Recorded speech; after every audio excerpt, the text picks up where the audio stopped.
berarti kan diem ya, nggak ada. Kalau unmute, aku kelihatan ngomong. Ibu Yuli kali. Sinyal ya. Bu Yulinya kemana ya?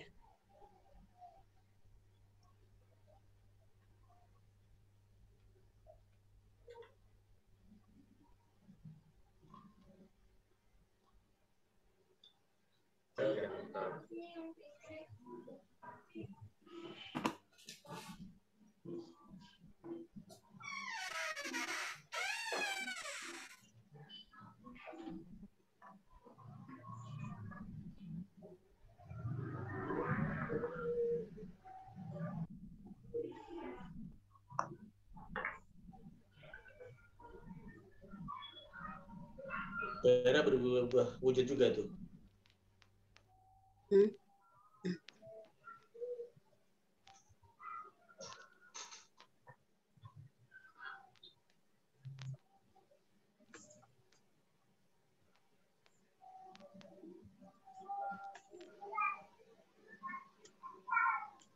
Bu Yuli belum ini gabung.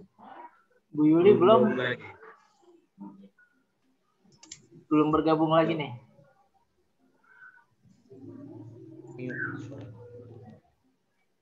Bagaimana kita tunggu Bu Yuli ya? Sebentar. Kita kasih waktu berapa menit? 2 menit maksimal.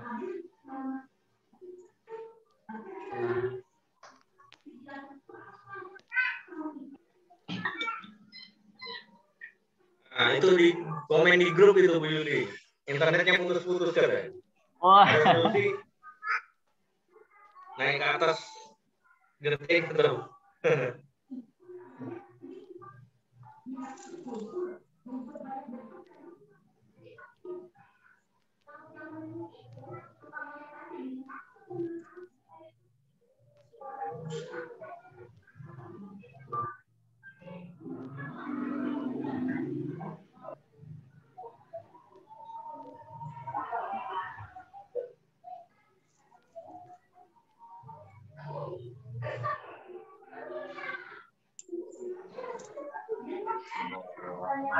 Nah itu masuk lagi ke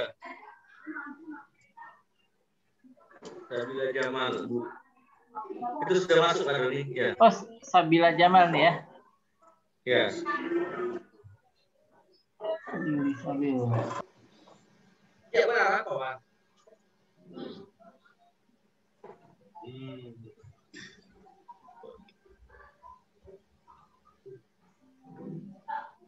Ya bisa masuk sudah Bu Yuli. Pak Nara. Iya, internetnya putus-putus ini tak ganti pakai Telkomsel. Nggak tahu First Media lagi ngapain ini. Waduh, Pak narasumbernya, Rek. Pakai jas ya panggil aku. Biasanya pakai kaos singlet. Maaf, Pak. Tambah ketok handsome. Kita bisa mulai jam berapa? Jangan terpengaruh sama Kenapa, Bu? webinar. Tambah ketok handsome. Malam Jumat tambah Jangan gitu, Bu. cerah. Kacanya pecah nanti, Bu.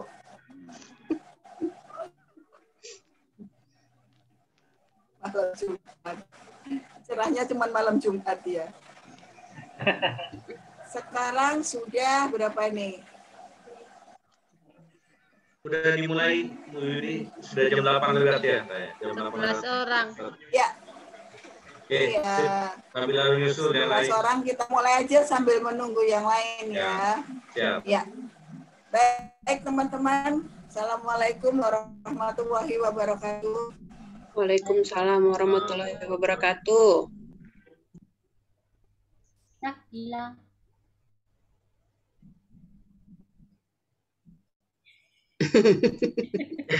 Keluar lagi ya?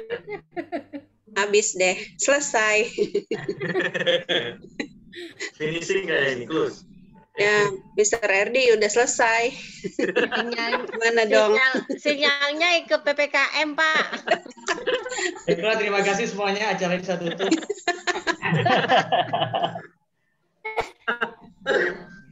Kayaknya sejak Mr. Erdi pakai jas deh. Iya, tadi lancar-lancar aja. Berarti harus diganti lagi itu jasnya. Karena jasnya warnanya hitam. Hitam itu identik. Sahabat bonus, saya kasih rahasianya ya. Saya pakai jas, saya kasih tahu rahasianya. Untuk webinar kali ini jangan terpengaruh oleh penampilan di atas karena kita banyak ketipu bagian atas. Itu sudah gabung lagi Bu Yuli, sudah gabung lagi ya. Belum lagi, ya sudah gabung lagi. Sabotase nih Pak Yudi. Semalam nih kayaknya. Ya sengaja daftar jadi host saya, tapi sabotase kayak gini. Ya. Udah siapin 6 tahun padahal ya Pak. Iya, Tahun saya antri 2 tahun. Mohon maaf. itu bisa nggak ya? Udah gabung lagi. Mohon maaf ya teman-teman, Nah, sepertinya itu. internetnya nggak stabil. Bisa Internetnya kayak nggak YouTube, Bu. stabil, putus nyambung. Kenapa? Bisa kalian udah tutup tadi assalamualaikum langsung putus. Kalian udah tutup selesai. Padahal namanya bukan nggak stabil, Yulisa stabil. Silakan.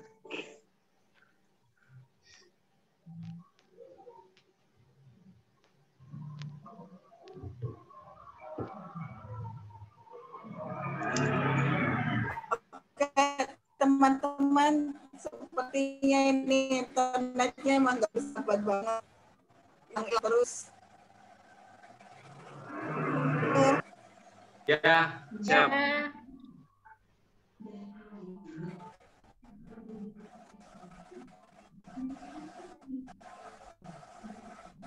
Ya, bisa dimonitor ya suara saya ini hilang-hilangnya. Ya, suaranya sudah. Oke teman-teman, supaya tidak mudah-mudahan ini bisa lancar ya. Kalau nanti tiba-tiba saya hilang, mohon dimaklumi. Ya. Tapi soalnya saya mau bilang, untuk tidak memperpanjang waktu lagi, kayaknya lebih baik kita belajar banyak dari pakarnya tentang apakah kita pintar bicara ataukah bicara pintar. Kalau bisa dua-duanya menurut saya. Iya, bicara pintar juga iya. Ya. Jadi bagaimana resepnya, bagaimana tipsnya, nanti Mas Diki akan menjelaskannya dengan gamblang. Nah, kemarin saya mau ngomong sama Mas Diki, harusnya hari ini saya mengisi materi, tapi anak saya yang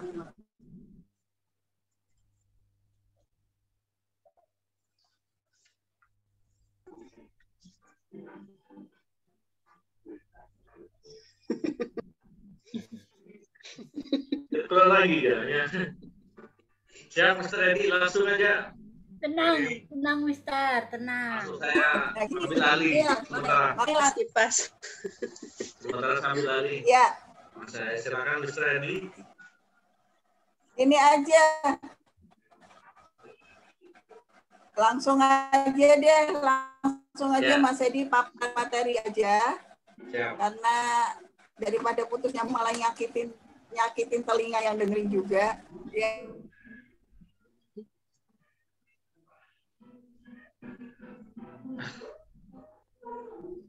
Ya, silakan Mas Reddy.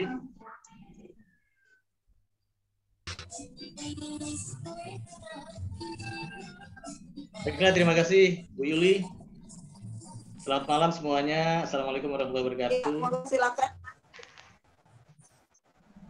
Waalaikumsalam warahmatullahi. Salam sehat dan bahagia selalu buat sahabat Konus dan sahabat Suara. Terima kasih kepada panitia yang sudah menyiapkan acara ini. Saya senang sekali setelah 6 tahun bergabung di Konus, hari ini saya diberikan kesempatan dan dipercaya dan ditodong buat menyampaikan sesuatu yang mudah-mudahan bisa bermanfaat. Sesuai dengan judul yang sudah saya siapkan, di situ judulnya adalah Aku Bisa Pintar, Aku Pintar bicara, atau aku bicara pintar, atau sebaliknya ya. Bicara Bisa pintar. Iya, aku pintar bicara atau bicara pintar. Soalnya saya lihat ini ada backgroundnya di Bu Erni kehalang kepala nih, nggak bisa baca lagi. Baiklah, Bapak Ibu semuanya, terima kasih sudah bergabung di Zoom Suara. Sebelumnya perkenalkan, nama saya Erdi.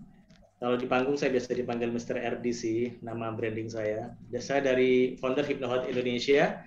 Malam ini berterima kasih sekali, tersanjung sekali saya masih diberikan kesempatan dari Konus buat berbagi informasi. Kita belajar ya, sama-sama belajar, karena di sini saya sebenarnya bukan siapa-siapa. Saya cuma belajar berani berbuat tanpa harus menunggu hebat. Itu aja sih motivasi saya. Dan malam ini saya tidak mau banyak berteori karena saya yakin Bapak Ibu semuanya sudah orang hebat-hebat dengan background dan pengalaman sesuai passionnya masing-masing. Pertama adalah pastikan semua peserta di sini bahagia. Jadi tanpa harus bicara dengan saya, kita harus cek dulu apakah seluruh peserta di sini bahagia. Saya tidak tahu apakah bisa nggak ini kelihatan semua wajahnya ya. Pak Doni bisa nggak ini kelihatan wajahnya semua ini? Ya harus dinyalain semua videonya. Jadi teman-teman. Jadi kita bicara tentang tema suara malam ini, intinya adalah saya akan mengajak praktek semuanya. Saya nggak mau berteori karena kalau bicara teori, semuanya saya anggap pintar-pintar semuanya sudah. Kita sejak kecil sudah diberikan anugerah bisa bicara. Saya bersyukur sampai hari ini, saya merasa diajari bicara sejak bayi, bahkan sejak dalam kandungan oleh ibunda saya. Sehingga hari ini, saya sudah melewati fase mulai dari jadi seorang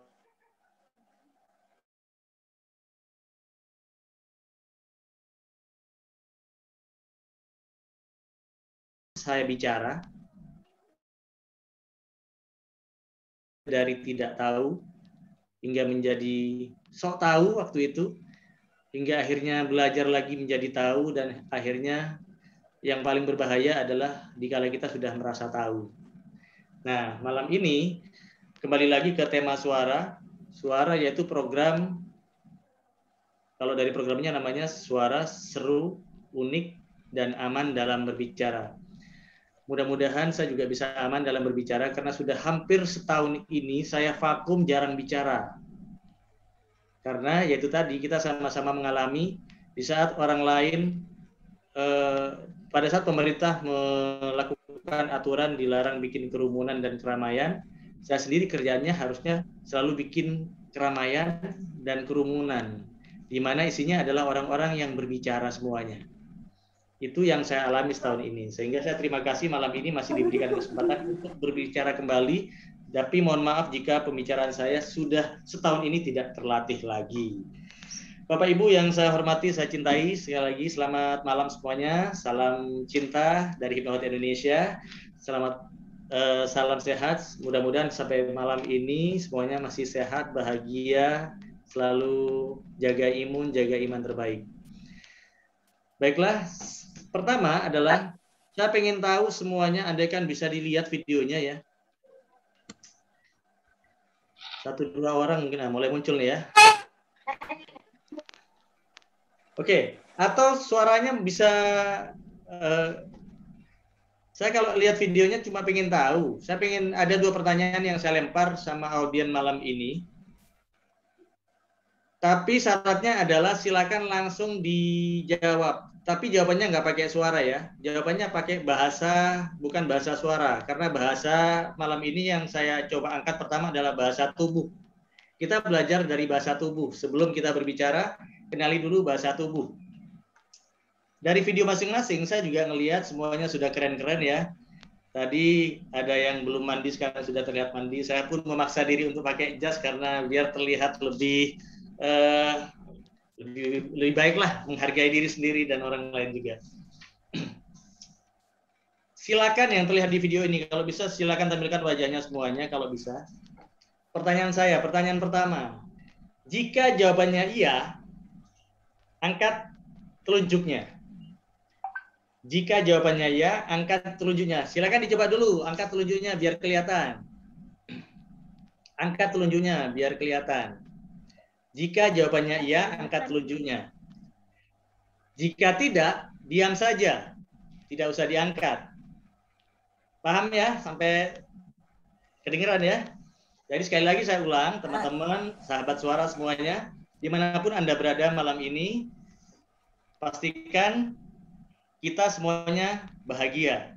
Sebelum belajar, apapun ilmunya, siapapun narasumbernya, semuanya tidak akan menjadi baik pada saat kita tidak bahagia. Pastikan, kondisikan semuanya bahagia, dan Anda tidak perlu bohong dengan saya, karena Anda sendiri yang akan menilai. Dan jika Anda bisa melihat video teman-teman Anda akan tertawa siapa di sini yang bahagia sama yang stres akan kelihatan. Ya. Pertama adalah orang-orang yang saya lihat di sini. Pertanyaan pertama, siap ya? Pertanyaan pertama, sekali lagi saya ulang, jika jawabannya iya, langsung tunjuk seperti ini. Jika tidak, diam saja. Pertanyaan pertama. Siapa di program Zoom malam ini yang ingin hidupnya bahagia? Iya, jari enggak deh. Oke, yang kelihatan sudah 100%. Saya ulang. Letakkan Bali. Siapa di ruangan ini? Siapa di program Zoom suara ini yang ingin hidupnya bahagia?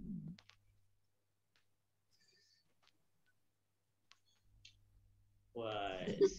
Itu Pak Yudi jarinya 2. Iya, jarinya 2 Pak Yudi. Ini Bu Yuli disimpan jarinya. Jarinya anak saya ini satunya. Oke, terima kasih sudah menunjukkan 100%. Itu Pak Dian Askandar juga. Biar Pak Doni bisa difoto enggak? Pertanyaannya, saya beli foto boleh. Saya ulang pertanyaannya. Siapa di program suara ini yang ingin hidupnya bahagia?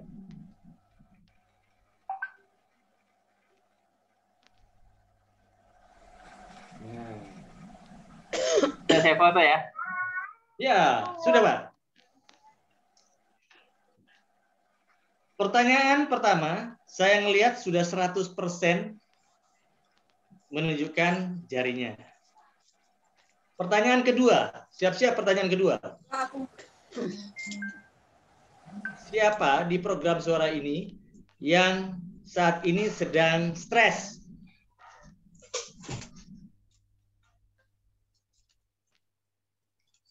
Komerdi itu kayaknya. Loh, saya nggak ada temannya nih. Yakin nggak ada yang stres nih? Oke, saya ulang. Pertanyaan kedua. Siapa di program suara ini yang malam ini sedang stres?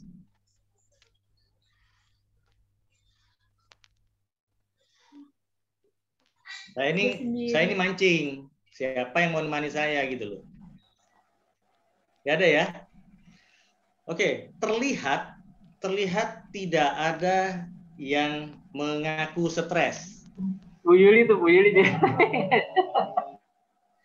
Belum terlihat yang mengaku stres, belum terlihat.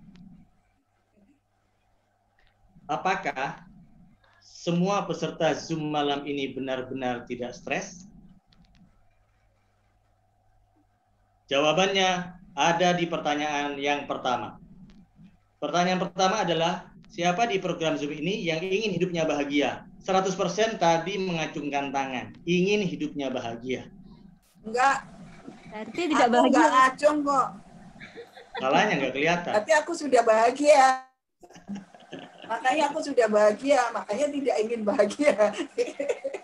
Serius. Berarti jika Pertanyaan ingin masih bahagia, ya berarti jika ingin bahagia berarti Anda Tidak malam bahagia. ini Sedang tidak bahagia. Berarti tidak. Jadi Bapak Ibu semuanya, jika Anda ingin bahagia, jika yang tidak mengajukan tangan tadi, berarti sebenarnya malam ini Anda bukan stres, bukan. Karena yang stres tadi nggak ada saya lihat. Jadi Anda termasuk orang yang ingin bahagia, stres tidak, tapi ingin bahagia. Berarti masuk kategori yang ketiga. Yang pertama adalah orang yang bahagia, yang kedua adalah orang yang stres, yang ketiga ini yang banyak saya temui.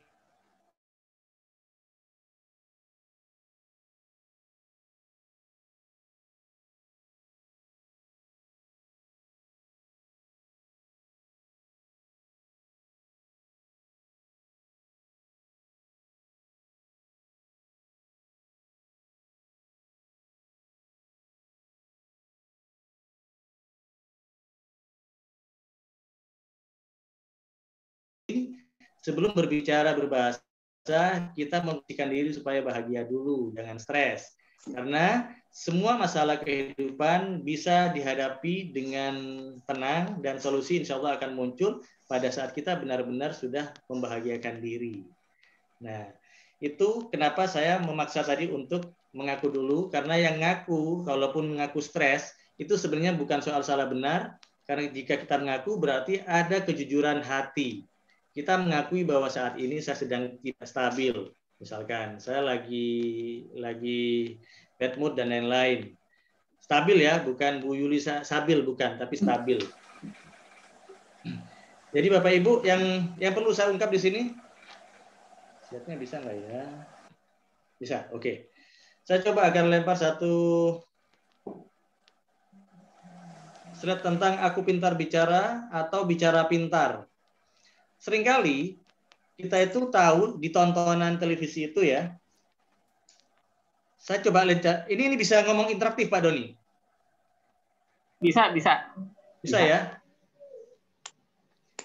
Saya akan lempar satu sosok nama yang biasa Anda kenal, Anda lihat di televisi nasional ya. Mungkin Anda bisa melihat sosok Bapak Karni Ilyas. Menurut Anda, itu orang yang pintar bicara atau bicara pintar? Bicara pintar. Cara pintar. Bicara pintar ya? Ya. Ada lagi contohnya Najwa Shihab. Bicara pintar. Bicara pintar. Bicara pintar. Bicara pintar. Halo. Oke. Ada lagi sosok Cak Lontong. Pintar bicara. Pintar bicara. Menurut saya bicara pintar. Bicara pintar. Atau pintar bicara? Bicara pintar. Bicara pintar ya. Atau ada yang pintar bicara tadi? Ya. Ada lagi Tukul. Bicara pintar juga dia. Pintar bicara. Pintar bicara. Ada dua pendapat sudah. Ada lagi Bung Karno. Bicara pintar. Bicara pintar. Padahal berapi-api loh kalau berpidato di depan rakyat. Pintar bicara atau bicara pintar? Bicara pintar. Pintar. Bicara pintar. Ada lagi Aziz Gagap. Tidak bisa bicara.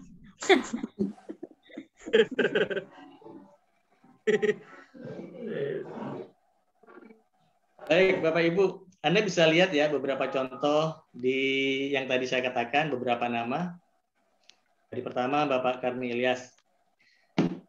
Saya aja yang nonton, ini perasaan saya ya. Ya, kita harus punya modal mendengarkan, benar-benar didengerin tuh, nggak boleh ada suara lain buat dengerin beliau bicara. Didengerin. Tapi setiap kata-kata yang keluar bikin pendengarnya pintar. Bicara, tapi endingnya adalah pintar. Najwa Shihab juga. Pintar bicara, oke. Dua-duanya dikuasai. Pintar bicara dan bicara pintar. Dikuasai. endingnya bicaranya ya kena. Ada syairnya juga. Saya kebetulan penggemar syair juga. Jadi tiap kali mendengar kata-katanya ada pantunnya juga. Ada intonasi sama akhiran yang sama kayak pantun gitu kan. Kemudian dengan kecepatannya. Jadi campuran mulai jadi penyiar, kemudian pembicara, narasumber dan lain-lain sudah dikuasai. Hampir semua ilmu public speaker dia kuasai. Sama juga dengan yang lain-lain seperti yang tadi Ibu bilang apa Cak Lontong. Cak Lontong ada yang bilang pintar bicara dan juga bicara pintar. Karena Cak Lontong memang awalnya melawaknya pakai bermain kalimat, bermain kata-kata. Beliaunya suka pintar bicara, tapi akhirnya apa yang disampaikan itu akhirnya bisa menginspirasi sebenarnya. Walaupun di situ ada kekuatan humor yang diselipkan di antara kata-kata dan kalimatnya. Kenapa saya tidak terlalu melebar judul ini? Karena saya sendiri belajar yang sederhana dulu. Kita sejak kecil sudah diajari bicara oleh orang tua kita. Bahkan ada yang mulai dari kandungan sudah mulai diajak bicara sama orang tua kita. Kita diajak bicara dari bahasa anak, dari bahasa calon bayi ya sampai ke bahasa anak, sampai ke bahasa remaja hingga dewasa. Dan fase itu mengantarkan kita untuk bahasa kita itu selalu dievaluasi tiap detiknya, tiap harinya, tiap bulannya. Bahkan ada yang mungkin awalnya waktu masih kanak-kanak masih pelat atau cadel ya, tapi pada akhirnya bisa. Nah, Bapak Ibu, kenapa saya dari awal membahas tentang kebahagiaan? Karena orang yang bahagia itu akan punya energi untuk berbicara. Berbicara sehingga dalam pembicaraannya dia nggak ngawur. Dia dari awal pembicaranya sudah siap secara mental. Karena mental itu yang terpenting. Nah, sekarang lebih spesifik lagi, kita bicara sebenarnya mau kemana? Apa mau jadi MC? Apa mau jadi motivator? Apa mau jadi guru? Apa mau jadi penyiar kayak Bu Yuli mungkin. Pasti beda lah. Di sesi pertama di acara suara hadir narasumber hebat itu adalah seorang penyiar. Bahkan ratunya penyiar ya di salah satu stasiun radio di mana? Di MNC ya. MNC Trijaya. Nah, jadi Bapak Ibu, seberapa aktif sih kemampuan dan manfaat dalam berbicara? Karena dengan bertambahnya usia, kemampuan berbicara kita semakin mahir. Pertanyaannya adalah, apakah kita termasuk orang yang pintar bicara atau bicara pintar? Contohnya seperti ini. Boleh dong ya, saya libatkan semua peserta malam ini. Perkenalkan namanya, siapa Anda, kemudian sekarang ada di mana, dan dari huruf depan Anda itu kemudian katakan sebagai pesan energi positif. Misalkan, saya kasih contoh. Berikutnya ya, Pak Doni bisa digilir ke teman-teman yang bisa hadir di sini. Saya kasih contoh, kita langsung praktek. Perkenalkan, nama saya Mr. Erdi dari Hypnowatt Indonesia. Saya adalah founder Hypnowatt Indonesia. Saya adalah pribadi yang RD ya, RD itu adalah E. Saya adalah pribadi yang energik. Silakan dilanjutkan. Jadi dari awal nama Anda, jadikan kata-kata positif. Bisa dilanjutkan, Mbak Erni?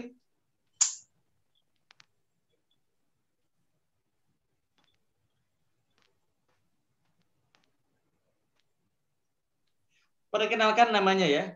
Perkenalkan nama saya Erdi, saya founder Hypnowatt Indonesia, dan saya adalah pribadi yang energik. Energik itu apa? Erdi identik sama energik. Tapi saya nggak energik. Loh, ya berarti Anda harus mikir lain dong.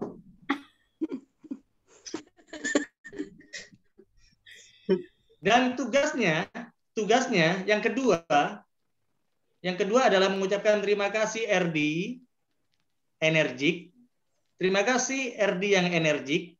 Nama saya Erni, saya bla bla bla. Lanjutkan, silakan. Nama saya Erni. Terima kasih Erdi yang energik. Terima kasih Erdi yang energik. Nama saya Erni. Saya sekretaris founder Konus. Saya orangnya pemalu. Pemalu salah. Pakai nama E juga. Karena Erni. Silakan. Pemalu gitu. Malu. Kata-kata positif. Sekali lagi kata-kata positif. Entusias. Enak didengar. Bebas, terserah. Apa ya? Skip dulu deh, saya mikir dulu. Oke, Pak Yudi, silakan. Udah pakai skip berikutnya ya. Siap-siap, udah pakai skip berikutnya. Sekali lagi, diulang. Saya dikasih kesempatan yang lain dulu. Saya belakangan. Ya. Cuma kenalan doang kok. Kenalan. Oke, siap. Tinggal ngelanjutin. Terima kasih Erdi energik gitu. Nanti semuanya akan hafal loh. Gitu. Terima kasih Erdi energik. Perkenalkan, saya Yudiananta selaku founder Konus Kompas Nusantara, komunitas para sales super Nusantara. Yudi, Y, apa kata-kata positifnya? Ya, nikmati aja hidup ini. Gitu. Ya, nikmati saja hidup ini. Oke. Berikutnya, silakan. Pak Doni. Berarti 2 orang Pak Doni. Ya. Pak Doni 2 orang yang disebut. Terima kasih Erdi, terima kasih Yudi. Terima kasih Erdi energik. Terima kasih Yudi. Ya, nikmati aja. Terus kenalkan diri Anda. Perkenalkan, saya Doni Prayudi Nugroho. Saya Chief of Academic Officer dari Nueva Digital Campus. Saya pribadi yang dinamis. Dinamis. Oke, lanjutkan sama Pak Balkis. Pak siapa ini? Pak Dinamis ini bergerak terus nih saya. Saya Pak. Oke, silakan Pak. Terima kasih Erdi yang energik. Terima kasih Pak Yudi yang ya. Oke. Ya, itu aja gitu. Terus, terima kasih Pak Doni. Ya. Yang apa ya tadi ya? Pak Doni apa tadi Pak? Dinamis. Oke. Hafalkan. Ya. Pak Erdi yang energik, Pak Yudi yang apa tadi Pak? Maaf. Ya, nikmati aja. Nikmati aja. Oke, sama Pak Doni yang dinamis. Perkenalkan, nama saya Prono. Saya orangnya percaya diri. Gitu aja Pak. Terima kasih. Oke, silakan Bu Vera. PR saya banyak nih kayaknya. Pokoknya tambah ke belakang, tambah berat tuh. Pak, maaf Pak, bisa diulang nggak? Saya lagi nyari nih kata-kata buat saya dari V itu susah banget. Saya dulu. Masa virus ya? V. Ya, Bu Arni. Silakan Bu Arni. Terima kasih Pak Erdi yang apa tadi ya? Dinamis. Loh, Energi. Oh, Pak Erdi yang energik, Pak Yudi yang apa tadi ya? Ya, dinikmatin aja. Pak siapa? Maaf. Doni yang dinamis. Pak Doni. Pak Doni yang dinamis. Udah 3 ya. Prono. Satu lagi. Perkenalkan nama saya. Satu lagi. Pak Prono yang Percaya diri. Pak Prono yang percaya diri. Perkenalkan nama saya Vera. Saya calon moderator Konus. Dari mana Bu? Saya tinggal saya dari Tangerang. Tuh, deg-degan saya nih. Saya pribadi yang very cute. Very cute.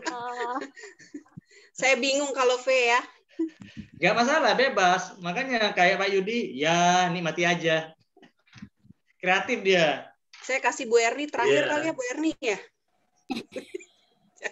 Pak Bu Prono Erni tadi aja, Bu saya nggak Erni, tahu Pak Prono silakan. itu orang mana. Iya, Saya Pak. Semarang, Pak. Oh, Semarang, makanya kan akhirnya kita bisa jadi kenal. Lanjut. Setelah Bu Erni, sekarang sama Bu Erni. Bu Erni. Jangan dulu. Loh, 2 kali skip ini. Bu Yuyun. Tadi dia Tadi ada mengusulkan Bu Sri, Bu Sri. Bu Sri Wahyuni. Iya, saya. Silakan Bu Sri. Selamat malam Pak Erdi yang energik, Pak Yudi ya apa tadi? Ya, nikmatin aja. Yang nikmati aja. Selamat malam Pak. Nggak ada contekan ini. Pak Doni. Saya bantu Bu. Pak Doni yang dinamis. Pak Doni yang dinamis, terus apa lagi Prono. Bunda? Prono yang Pak Prono yang Prono. percaya diri. Ya. Ya. Vera yang Perkenalkan Bu Vera. Bu Vera yang Very cute. very cute. Very cute. Ini pede banget. Ya, perkenalkan nama saya Sri Wahyuni, asal saya dari Kota Gresik, Kota Pudak, Kota Santri. Saya adalah ownernya Sri Gading. Saya berpikiran simpel aja, pasti bingung aku Pak. Berawal dari huruf S, simple, suka, senang. Saya pengen bahagia. Jadi apa Bu kata-katanya? Simple apa suka apa senang? Apa semuanya? Suka, senang, senang, bahagia. Tuh. S ya? Iya, suka, senang. Oh, Bu Sri suka senang. Oke, ada lagi? Sudah. Oke, cukup ya? Cukup. Oke, terima kasih. Terima kasih kepada Pak Yudi yang nikmatin aja. Terima kasih juga kepada Pak Doni yang dinamis, Pak Prono yang percaya diri, Bu Vera yang very cute, dan juga Bu Sri yang suka senang. Bu Erni ini skip terus ya, nggak jadi ya? Nakalan dia. Oke, jadi itu adalah salah satu contoh saja. Kenapa? Saya hanya memancing Anda bisa bicara. Siapapun Anda, apapun profesi Anda, sebenarnya kita memang perlu bicara. Contohnya, pertanyaan saya, apakah orang jualan kerupuk saja perlu nggak teriak kerupuk-kerupuk? Perlu. Perlu ya? Perlu dong. Perlu kan teriak-teriak kerupuk-kerupuk gitu kan? Kalau Berarti dia nggak tahu itu kerupuk atau kan. berarti Iya. perlu bicara kan? Ya, perlu. Jadi pentingnya bicara di situ. Sangat perlu. Sangat perlu. Kemudian orang jual minyak juga.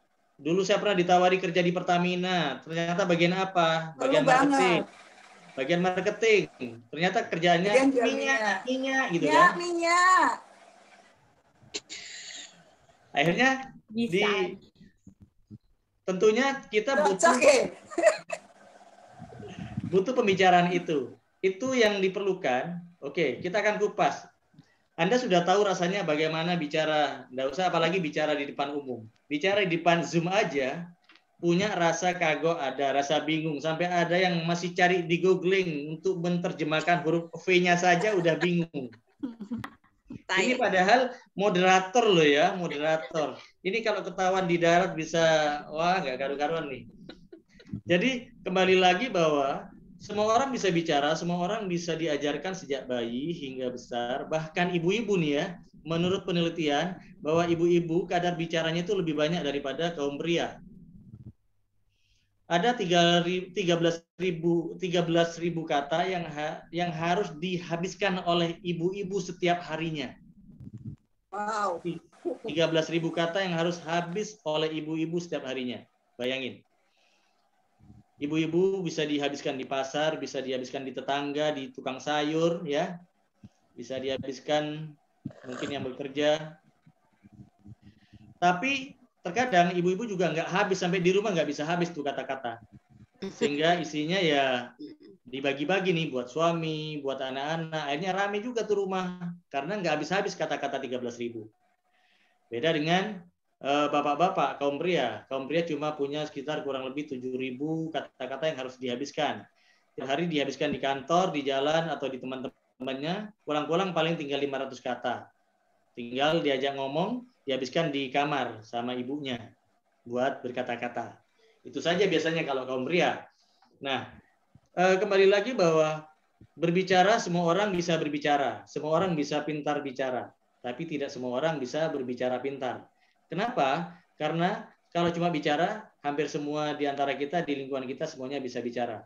Tapi yang dibutuhkan adalah, yang pertama adalah keberanian. Kalau kita masuk ke fase bicara pintar. Malam ini saya berdiri, bukan berdiri ya, saya duduk sini ya, duduk. Kalau berdiri saya ntar ketahuan kalau saya pakai celana pendek.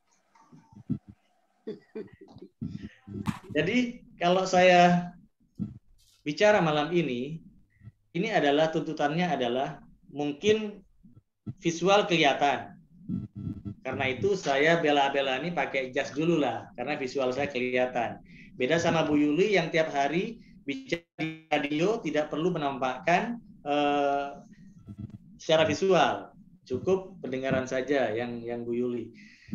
Nah, untuk melakukan itu dibutuhkan keberanian. Sampai di sini bisa dirasakan nggak tadi? Suruh kenalan saja beraninya beda-beda. Iya, betul. Butuh keberanian. Ada yang bilang bahwa ada 3 ketakutan manusia. Pertama adalah manusia yang takut mati.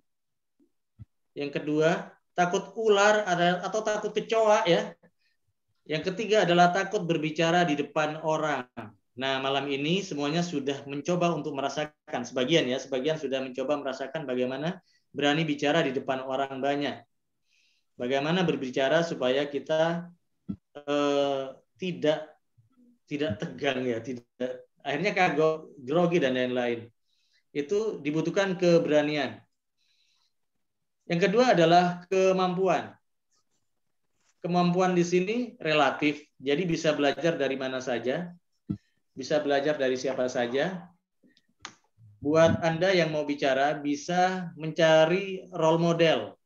Entah tadi yang saya sebutkan, mungkin ada Najwa Shihab, mungkin ada mau niru Karnilias, Bapak Karnilias, mau niru Cak Lontong, atau mau niru siapapun.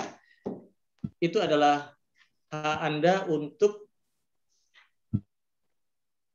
bisa mengasah kemampuan. Dan saya yakin hampir semua orang sudah banyak yang tahu tentang ilmu komunikasi ya. Itu yang harus dikuasai dan bisa dipelajari dari manapun. Apalagi hari ini sudah canggih. Tetapi kembali lagi, sahabat suara semuanya ya, kemampuan yang kita asah bisa didapat dari mana saja. Tapi silakan jangan berteori saja. Anda wajib berpraktek. Karena ilmu apapun yang sifatnya teori, tidak akan terasa rasanya kalau tidak berpraktek. Praktek inilah yang kemudian dibutuhkan keberanian. Kemampuan akan terasah jika kita punya keberanian untuk praktek, bukan cuma teori saja. Saya mengatakan seperti ini karena pertama saya secara teori mungkin terbatas. Secara teori saya tidak terlalu banyak makan sekolah. Karena saya juga nggak mau makan sekolah. Untuk sekarang ada daring ya, nggak terlalu makan sekolah lagi. Jadi saya lebih percaya kepada praktek. Mungkin Pak Yudi selama 6 tahun terakhir, kurangi 2 tahun saya menunggu di Konus, jadi 4 tahun ya.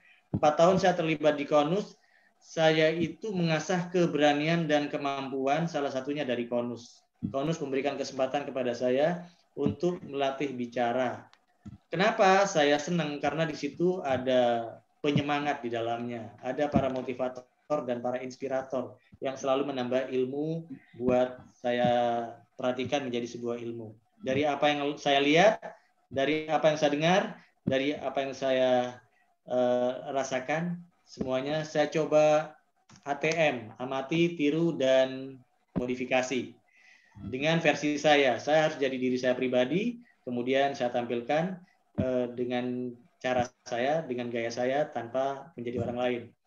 Saya mencoba melatih keberanian. Ada 3 keberanian yang harus dikuasai dalam berbicara. Keberanian yaitu berani memulai, ya, berani memulai. Mau tidak mau harus dimulai walaupun kagok. Pertama kali saya bicara mungkin keringat saya kayak kelereng, Bapak Ibu semuanya. Kemudian lutut saya bisa berbunyi kalau dikasih apa ya, kasih lonceng mungkin berbunyi. Saking gemetarnya atau grogi. Itu keberanian, berani memulai. Kemudian yang kedua berani menjalani. Apapun rasanya tetap mau tidak mau dijalani. Seperti malam ini, mungkin saya sudah lama nggak ngomong ya, sehingga mau tidak mau saya harus berani memulai. Yang kedua adalah harus berani menjalani. Bisa nggak bisa Zoom, mau tidak mau saya harus bisa belajar. Apapun itu saya harus berani menjalani. Kemudian yang ketiga baru kita bisa berani menikmati. Jika mau dinikmati enak, belajarlah contohnya sama penyiar radio. Penyiar radio itu ada suaranya enak, dari suaranya aja udah enak.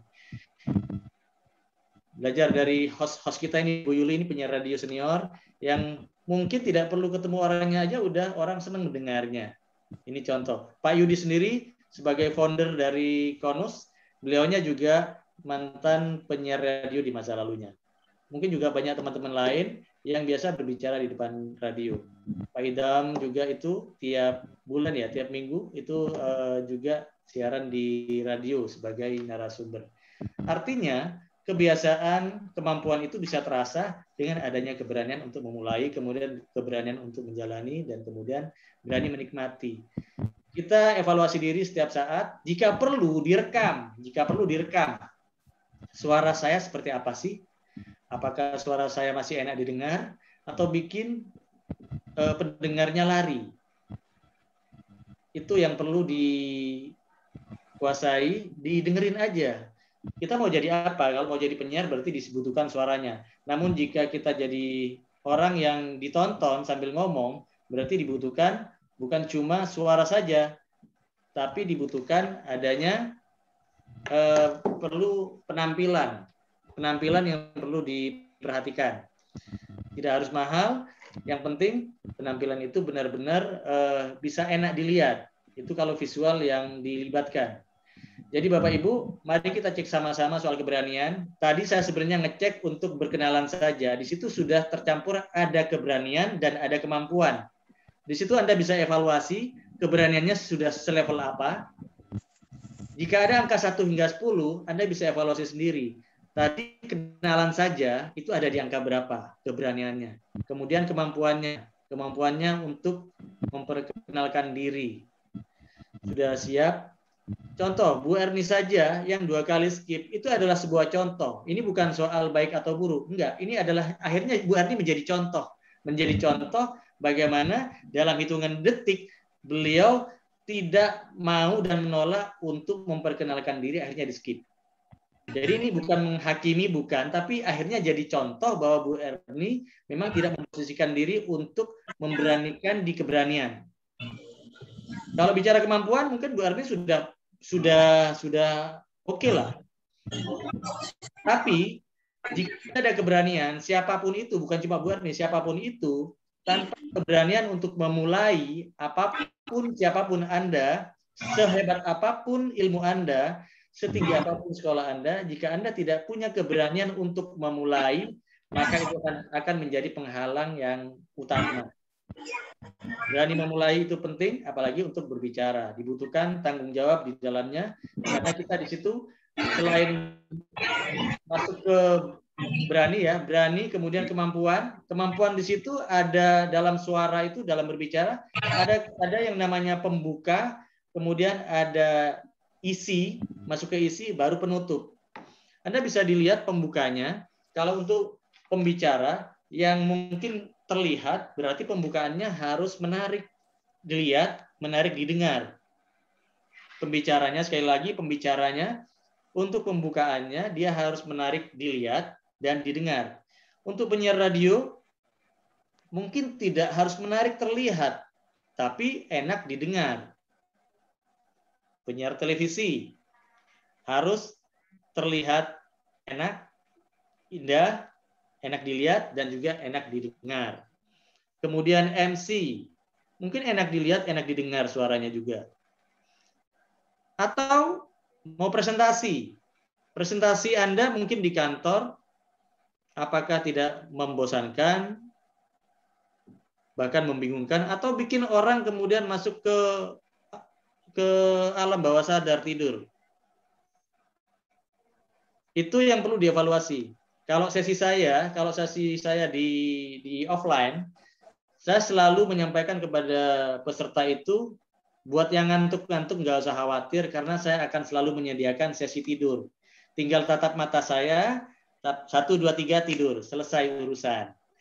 Rata-rata saya seperti itu, sehingga peserta yang disuruh tidur malah nggak mau tidur, karena ketakutan, khawatir, tidur, begitu saya dekati.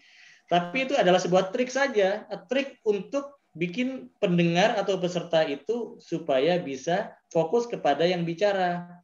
Karena yang bicara tetaplah menjadi seorang pemain ataupun artisnya, kemudian peserta itu menjadi penonton ataupun pendengarnya.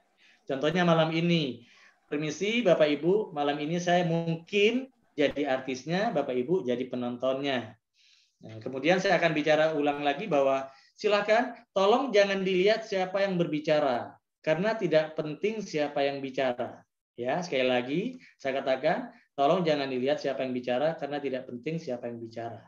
Dikhawatirkan, jika Anda melihat siapa yang bicara, dikhawatirkan ada rasa suka dan tidak suka. Jika Anda tidak suka dengan saya, walaupun materinya bagus, bisa jadi tidak akan menjadi ilmu buat Anda. Sebaliknya, jika Anda suka dengan saya, walaupun materinya jelek, bisa juga menjadi bagus. Jadi sekali lagi, sebenarnya tidak penting siapa yang bicara, tapi yang lebih penting adalah siapa yang mendengarkan. Yang mendengarkan, pertama punya niatan untuk memang belajar dari situ. Jadi tidak penting siapapun yang bicara, pada saat dia berbicara, tapi dia tidak menarik buat yang mendengarkan, maka semua ilmu itu tidak akan menjadi ilmu yang bermanfaat buat pendengarnya. Sekali lagi, siapapun yang mendengarkan dan siapapun yang berbicara menjadi tidak penting akhirnya. Jadi itu perlu disampaikan juga. Jadi dari awal mungkin saya bukan orang hebat, saya bukan orang pintar, tapi yang saya katakan bahwa pendengar lebih penting. Tema ini saya angkat, kita bicara pintar bicara atau bicara pintar, keduanya sama-sama penting sebenarnya. Kalau bicara pintar mungkin harapannya adalah hasil dari yang didapat itu bisa menginspirasi peserta, bisa menginspirasi pendengar. Kalau bicara pintar. Tapi kalau pintar bicara mungkin banyak sudah ya, tidak perlu, nggak peduli mau bermanfaat atau tidak penting kalau cuma targetnya adalah pintar bicara. Alangkah baiknya jika dikuasai kedua-duanya, karena kedua-duanya menjadi penting untuk dikuasai, yaitu pintar bicara dan bicara pintar. Pentingnya di mana? Kalau pintar bicara, kita itu bisa menggabungkan dengan seni berbicara. Di situ bisa dipelajari kepada para coach yang public speaker ya, bisa juga bagaimana kita diajarkan bagaimana intonasi, bagaimana bisa soal cara berbicara yang menarik, pintar bicara. Ada yang kemudian kalau bicara masuk materi baru ke bicara pintar. Jadi sekali lagi kalau pintar bicara, yang penting bicara aja ngomong. Dan evaluasinya adalah sering-sering mendengarkan apa yang sudah Anda bicarakan. Dalam kondisi yang serius ataupun yang tidak serius, semuanya dipelajari. Nah, selain keberanian kemampuan, kemudian ada yang ketiga adalah daya pikat. Ya, jadi daya pikat itu ada tadi visual, auditori, sama kayak ya secara visual mungkin penyiar televisi. Kalau auditori mungkin penyiar radio, cuma butuh suaranya saja. Tapi kekuatan daya pikatnya harus muncul, daya pikatnya. Kalau orangnya nggak enak dilihat, ya mungkin dipikat dengan cara lain. Saya aja tiap kali bercermin, aduh, saya ini nggak kayak artis gitu ya, saya sadar diri itu kan. Terus saya apanya yang mau dijual gitu kan. Kemudian saya berpikir, berarti saya harus punya kelebihan lain dong, gitu kan, yang bisa jadi daya tarik, daya pikat. Biar orang itu nggak ngelihat orangnya, tapi ngelihat mungkin hal-hal lain yang lebih menarik. Mungkin di situ saya belajar mungkin magician, belajar sulap, untuk daya tarik.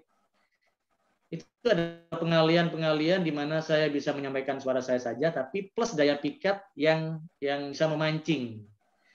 Jadi saya sampai hari ini saya sudah boleh jadi saya pengalaman berbicara mulai dari level anak TK ya, anak TK, SD, SMP, SMA sampai mahasiswa sampai dewasa sudah saya coba kuasai, dan ternyata daya pikatnya itu memang beda-beda. Pada saat saya menghadapi anak, berarti saya harus mancing dengan sulap misalkan. Maka anak-anak itu akan menarik dan berkumpul. Ini juga saya belajar dari Kak Seto, selaku dari Dewan Pembina ya di Konus. Kak Seto waktu tampil bersama Konus, juga beliau bawa alat sulap.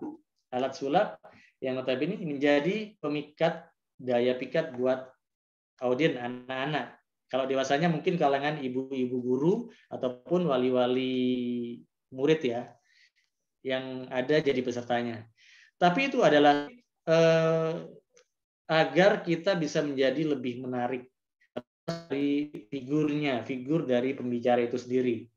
Jadi teman-teman, Bapak Ibu, sahabat suara semuanya, silakan pikirkan selain secara visual ataupun auditori. Kalau toh visualnya tidak penting, mungkin suaranya. Contoh yang saya alami juga, saya akan berbicara pengalaman karena saya tidak mau terlalu banyak berteori. Pengalaman di sini adalah pada saat saya menjadi MC. Saya pernah menjadi MC yang terlihat dan juga MC yang tidak terlihat. MC yang tidak terlihat adalah MC yang mengisi dengan suara, cuma suaranya doang yang dibutuhkan, suaranya saja. Sehingga saya pun duduk di belakang panggung sambil ngomong. Karena yang dibutuhkan adalah suaranya. Kemudian kalau jadi MC yang terlihat, kita harus siapkan penampilan secara visual.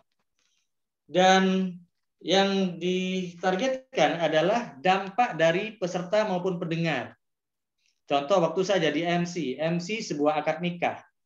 Saya menjadi MC yang tidak terlihat. Saya berbicara pada saat acara sungkeman. Sungkeman saya berbicara, kemudian mantennya waktu sungkem rata-rata nangis. Tapi target saya waktu itu adalah saya berbicara, kemudian mantannya nangis, orang tuanya yang disungkemin nangis, tapi target saya adalah tangisan itu kemudian menular kepada seluruh undangan. Dan itu terjadi undangan nangis. Bukan karena prosesinya saja, tapi saya menguatkan dengan suara-suara, kata-kata yang memang pertama memang suasananya saya bikin melo, kemudian kata-katanya juga saya ucapkan tanpa harus melihat orangnya. Saya tidak perlu terlihat. Saya menyampaikan kekuatan suara. Itu namanya kekuatan suara yang ditampilin. Dibilang kayak penyiar, ya memang kayak penyiar juga karena tidak butuhkan penampilan. Sehingga itu adalah bagian dari sebuah konsep pernikahan, akad nikah yang menggunakan suara tanpa menampilkan sosok orang yang berbicara. Itu salah satu yang saya alami, bagaimana pentingnya suara buat mempengaruhi peserta atau audien. Dan yang terpenting lagi adalah siapa audien yang Anda ajak bicara, atau yang menjadi peserta, atau yang mendengarkan. Itu harus benar-benar dikuasai. Harus benar-benar dikuasai soal siapa yang mendengarkan. Karena walaupun Anda orang pintar bicara pun, Anda menguasai materi, tapi kalau yang mendengarkan pesertanya ternyata nggak cocok atau nggak sesuai, maka eman-eman yang Anda bawakan materinya tidak akan bisa menjadi diterima, tidak mudah diterima pesan itu tersampaikan. Kuasai kekuatan bahasa.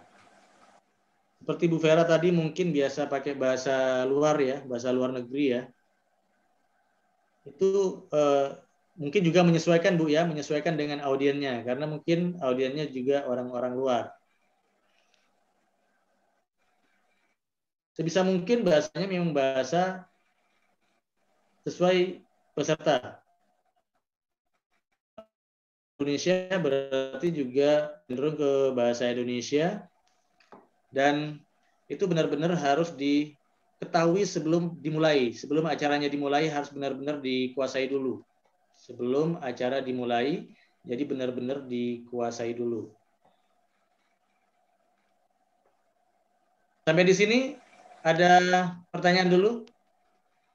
Mungkin?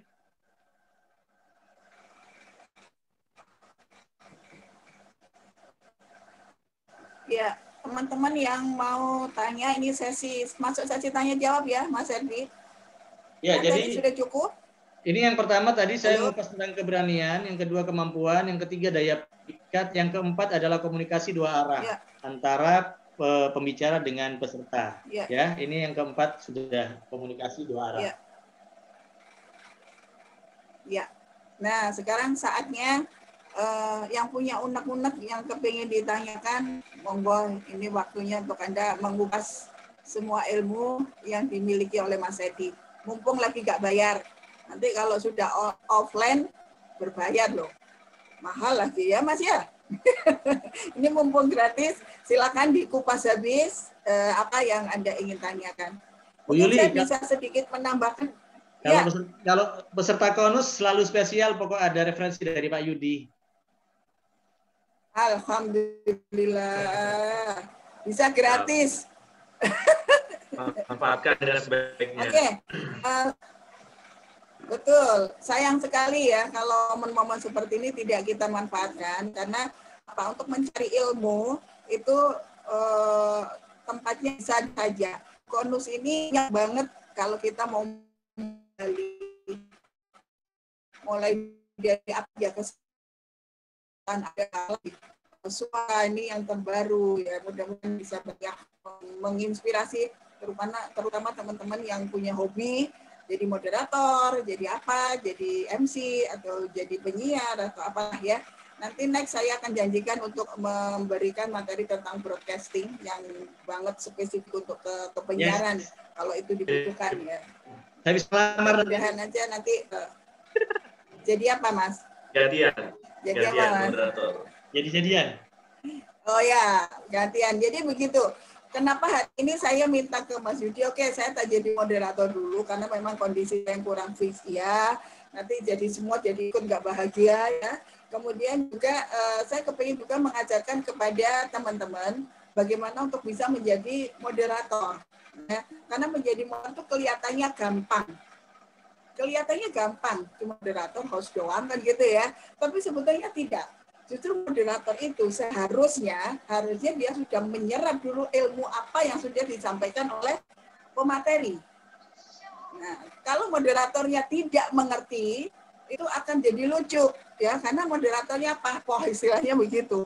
Jadi moderator itu sekali lagi kelihatannya mudah, tapi seharusnya seorang moderator itu gampang untuk menyerap materi apa yang sudah dikasih dari pemateri. Jadi ketika pemateri menyampaikan apa, moderator itu harus sudah penuh kepalanya, oh berarti seperti itu.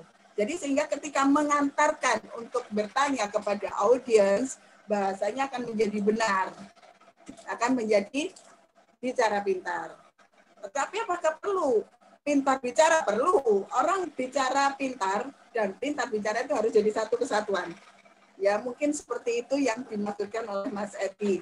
Jadi kalau Anda misalnya cuma bisa pandai bicara aja, tapi bicaranya nggak pintar, ngelantur, apapun dibicarain, ya akhirnya wasting. Tapi kalau pandai bicara diikuti dengan bicara pintar, Anda akan jadi jenius. Ya. Setiap dari apa yang kita bicarakan punya makna bagi yang mendengarkan dan dibutuhkan. Oke, ini sepertinya ada yang sudah masuk. Mbak Erni mungkin bisa dibantu ya, ada yang chat mungkin pertanyaan? Atau oke, coba saya klik. Siapa?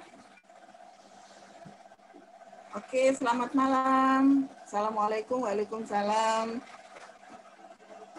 Kenapa, ini pertanyaan, makanya dia nggak mau ngomong, ternyata Mbak Erni sendiri yang nanya.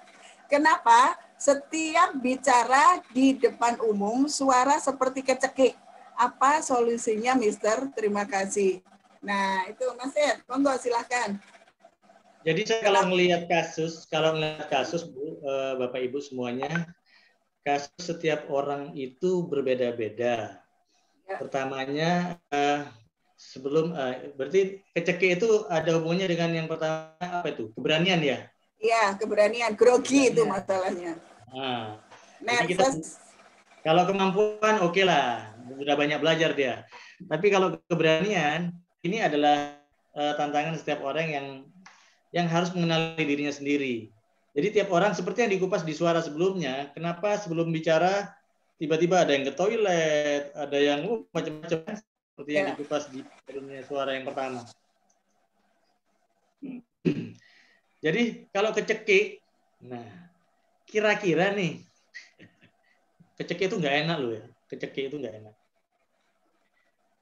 Kecekik, kalau saya ingat yang di suara pertama, materinya dikuasai sudah apa belum ya? Kecekiknya itu apa secara raga? Nah, saya ngeceknya 3 nih. Raganya apakah sudah makan atau belum? Ya, raga. Otak, kalau otak materinya sudah dikuasai apa belum? Ya. Nah, kemudian Anda lihat audiennya, lingkungan. Makanya kadang narasumber itu butuh sebelum acara dimulai, dia harus kenalan dulu dengan lokasi, dengan peserta, dengan panitia, dia harus menguasai betul suasananya. Kalau bisa Anda jadi orang pertama. Makanya narasumber itu terkadang dibutuhkan bukan on time, tapi in time. Dia harus datang sebelum acara dimulai. Dia harus bisa menguasai lokasi, aura, semuanya dikuasai secara mental. Anda harus menjadi penguasa di lokasi itu secara mental, secara visual maupun secara rasa, itu harus dapat. Itu yang selama ini saya lakukan pada saat biar saya menghindari tidak grogi, tidak ke toilet, tidak kecekik, dan tidak lain-lain. Maka saya akan mencoba untuk mengenali situasi dan kondisi di tempat acara tersebut. Kemudian saya selalu tanya kepada panitia, ini pesertanya siapa saja, berapa orang, yang laki berapa, yang perempuan berapa, tingkatannya dari level apa, jabatannya apa saja. Itu rata-rata yang harus saya kenali dulu database-nya. Oh, Pak, berapa jumlah pesertanya, siapa saja. Itu menjadi penting sekali karena itu pengaruh ke mental kita. Jadi beda dong kalau saya diundang sekolah TK, bicara dengan anak TK, kemudian diundang juga di rumah sakit, para dokter, para ahli medis, isinya beda sudah, isi pesertanya, otak-otaknya beda.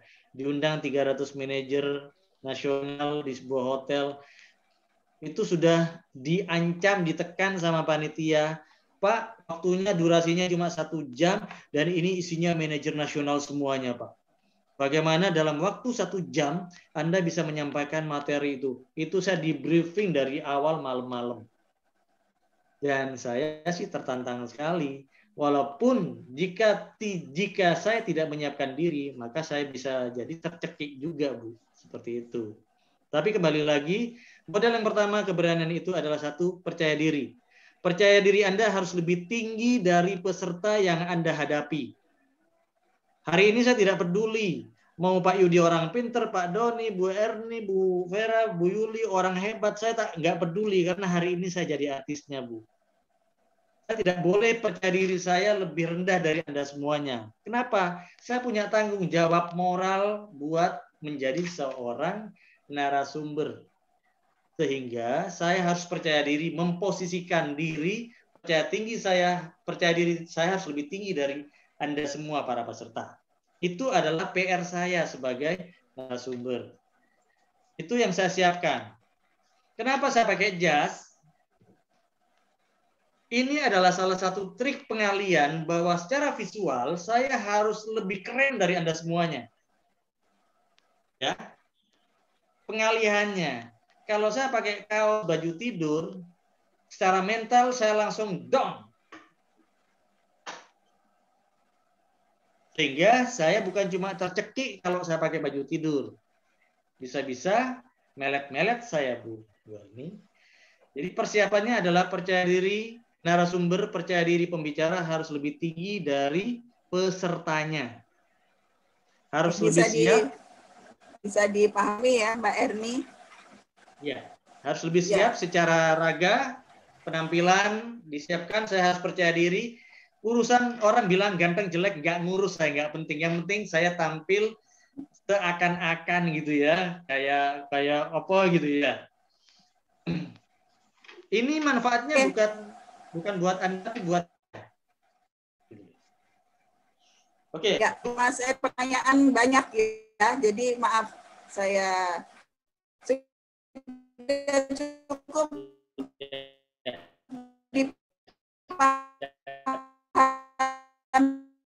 Mbak En, kayaknya kena merasa takut. Orang kalau takut pasti tenggorokan kering dan langsung hilang semua kalimat apapun. Itu pasti ya. Sering kali saya juga sering kalau ketakutan, ada hantu lah, nggak bisa ngomong pasti. Jadi satu, Mbak En ini pasti takut, nggak tahu itu takut salah, takut malu, takut apa pasti. Nah itu benar Mas En, dihilangkan itu semua. Pede aja. Ya, seperti Pak Prono itu orang yang selalu percaya diri, keren Pak ya. Oke, pertanyaan berikutnya, terima kasih Bu Vera Wulur ya. Mr. Edi, masa pandemik ini kan banyak talkshow yang sekarang dialihkan menjadi YouTube. Saya pernah melihat suatu talkshow di mana moderatornya tidak menguasai materi.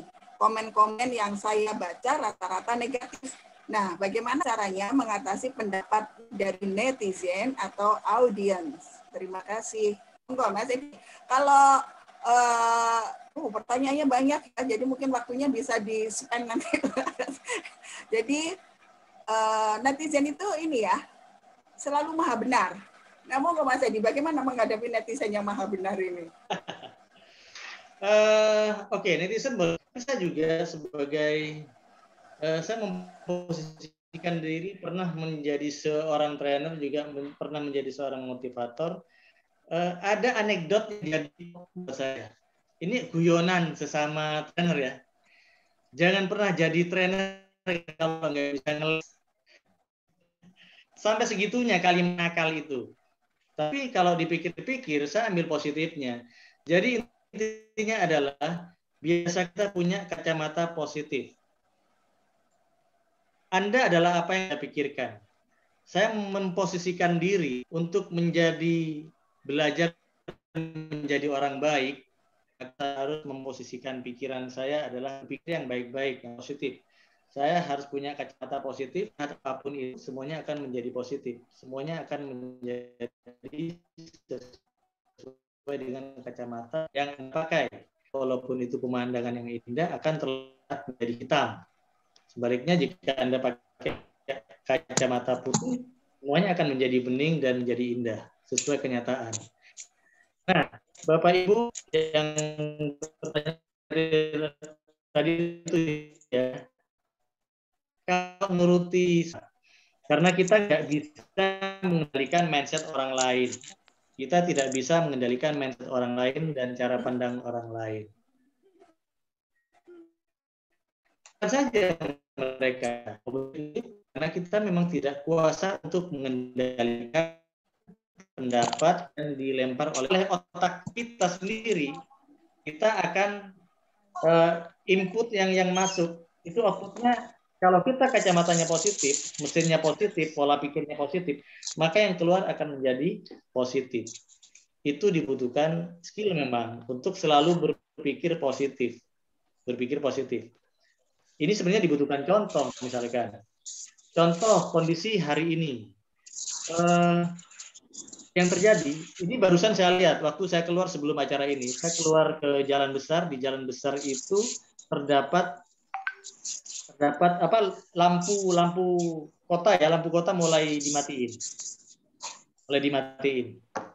Saya berpikir, apa sih manfaatnya lampu kota dimatiin? Tujuannya supaya orang-orang nggak keluar, supaya tidak kerumunan, mungkin supaya memang programnya seperti itu.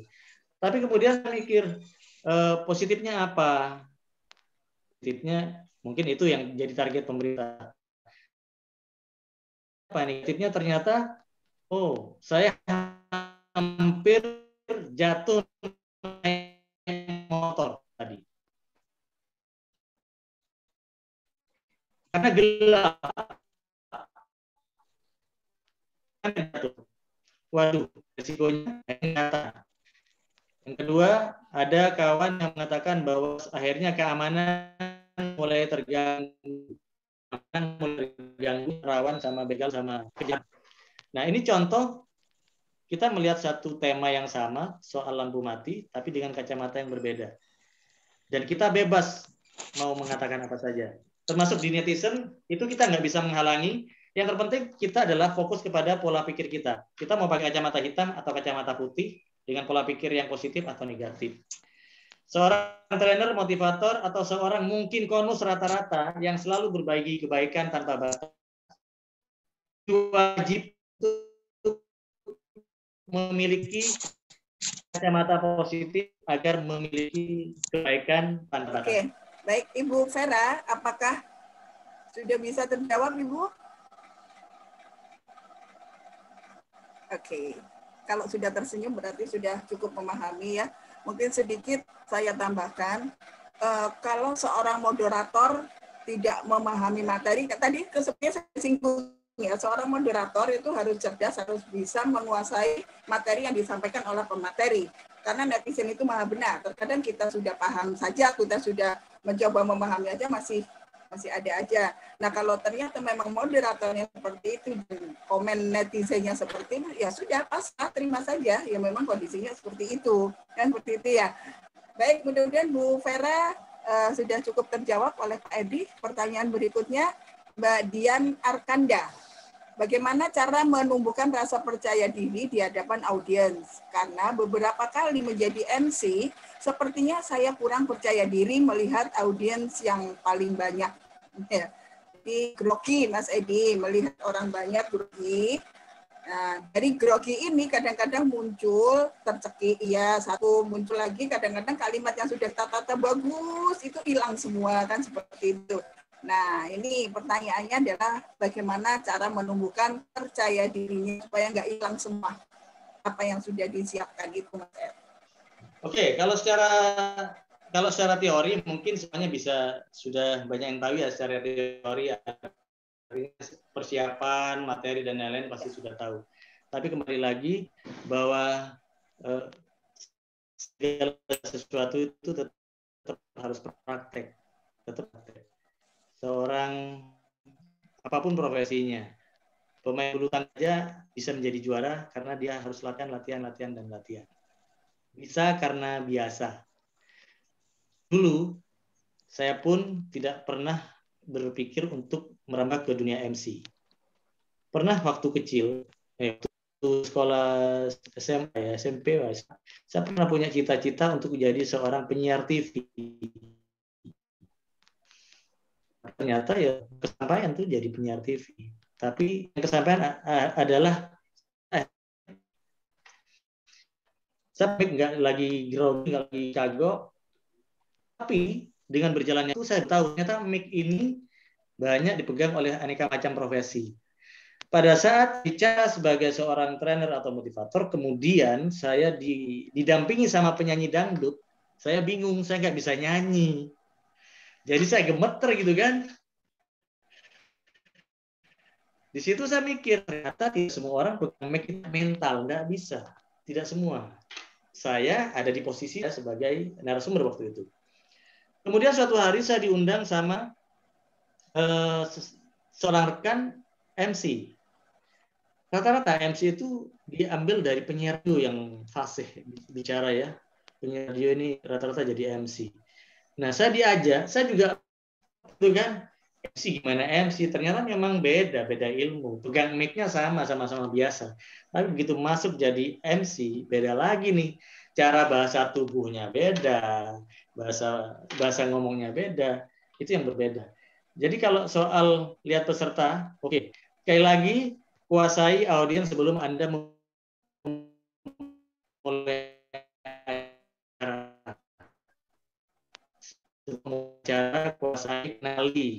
Soal percaya diri, seperti tema sebelumnya, percaya diri disiapkan. Percaya diri itu bisa dimulai dari percaya diri dari penampilan, kemudian dari tema yang dikuasai, rundown acara, sebagai MC, rundown acaranya, itu juga harus dikuasai. Kemudian yang tidak kalah penting adalah pastikan waktu Anda memulai, perhatikan 1 menit atau 2 menit pertama, pengaruh ke pendengar atau tidak, pengaruh atau enggak ke audiens atau tidak. Jika 1 menit, 2 menit, 3 menit, bahkan 15 menit nggak ada pengaruhnya, Anda nggak didengerin, ya perlu dikoreksi lagi, perlu latihan lagi. Itu pernah di Konus waktu gathering di Surabaya. Saya diundang sama Pak Firdaus untuk jadi MC. Padahal sudah ada MC sebelumnya, MC yang formal, MC anggota waktu itu. Jadi waktu saya mengkondisikan, malah MC akhirnya sepenuhnya diserahkan kepada saya. Karena gara-garanya MC-nya yang satunya ini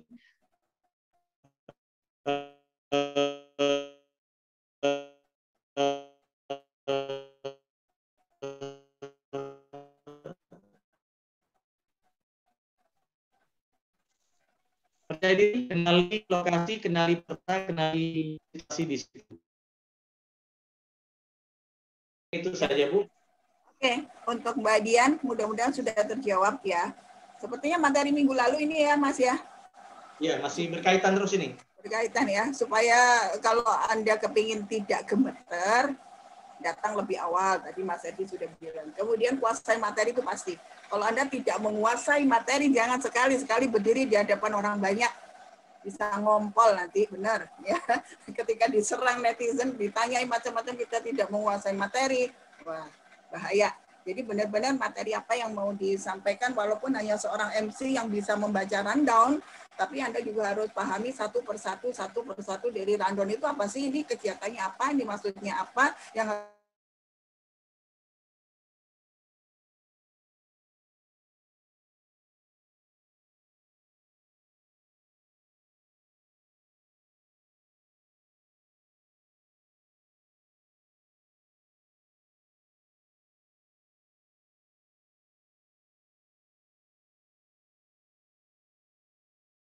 apa maksudnya bisa mendapatkan respon yang bagus dari audiens, insya Allah di belakang.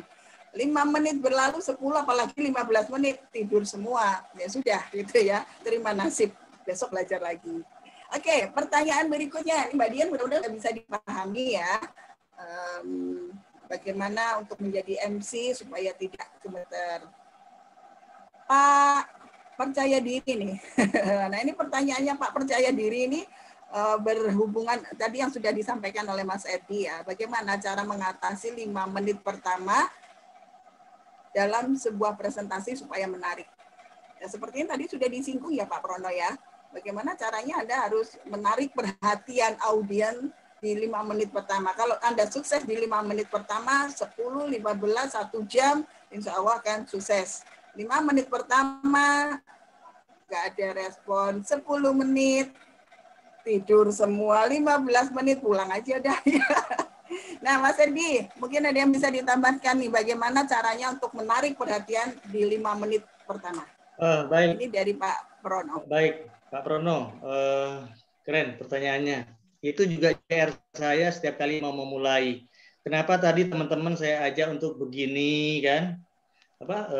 Begini saya ajak teman-teman untuk menunjuk tangan tadi, itu adalah sebuah pengalian sebenarnya Pak, karena itu adalah 5 menit awal pertama kita untuk supaya betah di acara ini, biar kita sama-sama tahu. Jadi itu adalah PR dan kreativitas para pembawa acara, kemudian siapapun yang akan memulai, baik presentasi, itu penting. Guru aja, seorang guru saja, itu tiap hari kalau bisa bikin gimana cara murid kerasan dengarkan guru sebenarnya.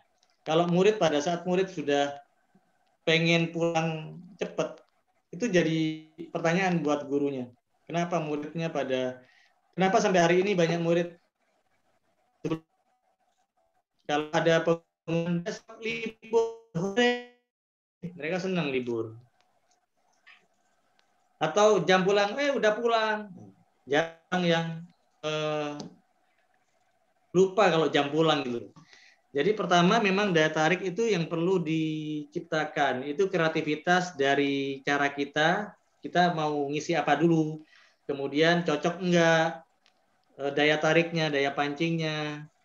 Saya belajar sulap pun tujuannya salah satunya saya pakai buat trik itu. atau kita cari game-game, bahkan mungkin ice breaking. Kebetulan saya juga akhirnya mau tidak mau belajar, mau tidak mau ya cari referensi juga gimana.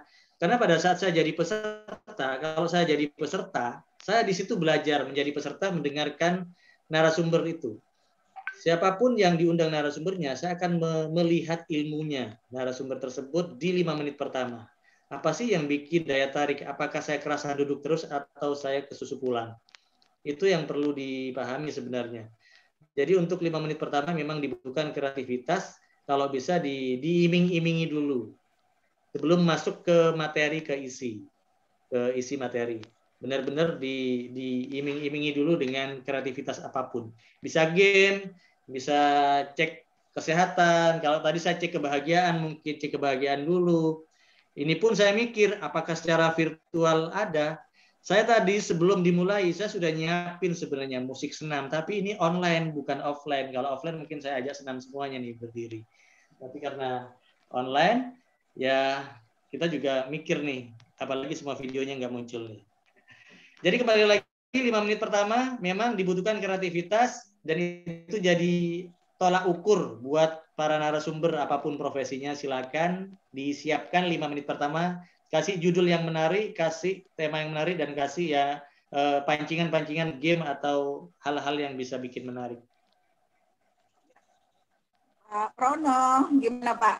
Sudah bisa dipahami Pak Prono? Ya, terima kasih Coach. Mantap.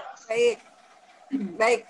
Jadi untuk 5 menit pertama ya, mungkin itu juga kita harus melihat kita mau ngapain gitu ya Pak Prono.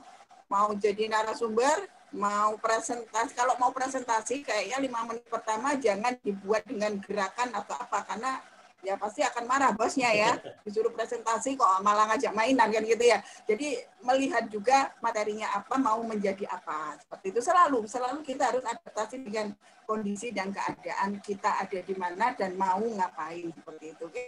Terima kasih Mas Edi. Berikutnya adalah dari Pak Yansyah. Bagaimana cara membangun chemistry komunikasi yang 2 arah yang baik? Chemistry komunikasi 2 arah yang baik karena menggabungkan 2 karakter yang berbeda. Bagus sekali ini pertanyaannya. Bagaimana membangun chemistry komunikasi 2 arah dengan karakter yang berbeda? Silakan Mas Erdi. Oke, baik. Jadi ini tantangan kita ngomong dengan banyak orang. Kalau ngomong dengan 1 orang, kita belajar menguasai. Pada prinsipnya, manusia hidup itu saling mempengaruhi sebenarnya. Si A dengan si B akan bicara, ini akan terjadi saling mempengaruhi. Siapa yang terpengaruh? Si A mempengaruhi si B atau si B mempengaruhi si A? Nah, pada kondisi menjadi pembicara, ini tantangannya adalah si pembicara harus bisa menyampaikan pesan yang mampu mempengaruhi pendengar, siapapun itu. Dan pendengar itu mau mendengarkan pembicara kalau pendengar itu pas, percaya dengan apa, dengan siapa yang bicara, kemudian isi temanya seperti apa, dia dari awal punya trust. Trust ini muncul karena rata-rata tidak semua orang kenal semua narasumber, atau narasumber tidak semua kenal peserta. Ini tantangannya. Bagaimana Anda bisa percaya dengan saya? Anda sendiri nggak kenal saya. Kalau Pak Yudi mungkin percaya saya karena sudah kenal. Atau Bu Yuli. Yang lain belum kenal saya. Ini adalah tantangan buat saya. Supaya saya bisa dipercaya oleh pendengar. Sehingga pendengar itu juga akhirnya mau mendengarkan tema yang disampaikan. Tanpa melihat lagi siapa saya orangnya. Nah, untuk menguasai itu, makanya dibutuhkan kreativitas dan pancingan di awal. Kalau jumlah besar, itu biasanya memang ada Pak 10 atau 20% yang yang bikin kacau memang ada kadang-kadang dalam sebuah audien. Itu 10-20% ada. Itu harus disiapkan antisipasinya memang. 10-20% pasti ada pengacau-pengacau yang di acara itu siap-siap aja ada. Ada pro kontra itu resiko biasa. Cuman kembali lagi daya tarik untuk bikin peserta itu perlu diciptakan di awal 5 menit pertama. Contoh yang pernah saya alami, saya pernah bicara di depan reuni 300 peserta reuni SMA. Mungkin hampir semuanya banyak yang kenal, tapi di situ tidak kenal siapa pembicaranya. Saya bertugas mengendalikan 300 peserta reuni yang notabene pertama teman sekolah yang tidak bisa diatur karena kenal, dan tugas saya adalah bagaimana audiens bisa melihat ke panggung. Karena rata-rata reuni itu sulit untuk melihat panggung. Mereka sangat antusias ketemu teman lamanya, kemudian lupa dengan acara utama. Mereka banyak ketemu teman-temannya. Bayangin 300 orang bertemu kawan-kawannya, dan PR saya adalah bagaimana 300 orang itu melepaskan teman-temannya dari pertemuan itu dan menoleh ke arah panggung. Itu PR yang pernah saya ciptakan dengan cara yaitu mengendalikan bahwa di reuni itu pertama melepaskan semua jabatan status sosial yang mereka miliki ini. Kemudian pastikan kita semuanya satu frekuensi, dan silakan berdiri misalkan. Maka semuanya akan berdiri. Itu adalah contoh-contoh pancingan untuk mengukur kekompakan dari semua audiens. Pengkondisian, bahasanya pengkondisian ya. Semua dikondisikan dengan apanya yang dikondisikan. Kembali lagi saya selalu acuan di Hypnohot itu ada acuan 3 acuan, yaitu raga, dan yang saya kendalikan raganya. Mungkin dengan cara tadi silakan tunjuk tangan, itu raganya yang saya gerakkan, semuanya saya kondisikan. Ini ada, kalau di hipnotis juga ada. Ini adalah salah satu trik untuk bikin orang semuanya kompak sebenarnya, menyamakan satu frekuensi. Ini pakai bahasa tubuh. Silakan angkat tangan seperti ini, maka tadi semuanya diangkat tangannya. Itu adalah salah satu trik untuk menyamakan frekuensi, aura kita sama.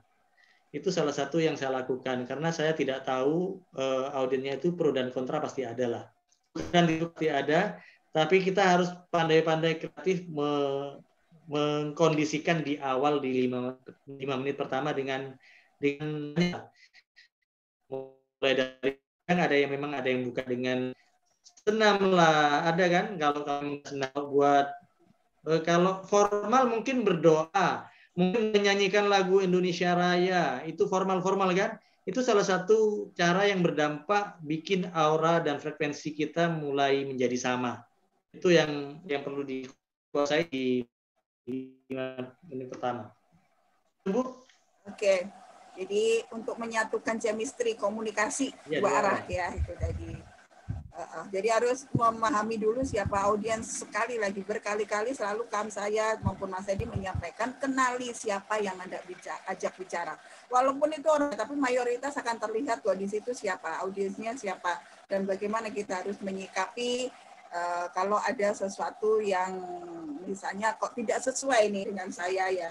Ya kita yang harus meluruhkan itu untuk menjadi mereka. Itu suksesnya untuk bisa membangun istri. Jadi kita luruhkan, kita harus jadi mereka. Seperti itu ya mungkin Pak Yansa. Terima kasih untuk pertanyaannya. Ya, oke. Terima kasih juga Pak Yansa. Untuk pasar ya, ini saya dulu ke Pak Sony dulu. Pak Sony Alonso, selamat malam. Bagaimana strateginya supaya audiens memperhatikan paparan Bali jika saat di tengah-tengah paparan presentasi, audiens mulai jenuh. Nah, ini sering kali terjadi. Pertanyaan yang bagus, Pak Sony, sering kali terjadi. Anda memaparkan materi, pemaparan. Di tengah-tengah paparan, audiens sudah mulai ada yang ngantuk, ada yang sudah mulai main-main sendiri, ada yang mulai tidak mendengarkan. Bagaimana caranya nih Mas Erdi untuk mengalihkan kembali agar audiens fokus mendengarkan kita? Ya, alhamdulillahirrahmanirrahim. Saya selalu ketiban yang gitu-gitu Bu dari dulu. Kan tugas Anda Bapak. Di Konus saya juga di bagian pengkondisian. Ya. Kemudian saya diundang beberapa institusi juga. Acara saya jam 1 siang. Jam makan siang. Jam 10 saya sudah ditelepon karena peserta sudah mau pulang. Jam 10. Akhirnya saya datang mengkondisikan itu padahal belum jam saya. Estimasi mereka pada saat jam pulang pasti mereka ngantuk dan nggak akan lagi dengerin pemateri berikutnya. Padahal saya jam 1 siang.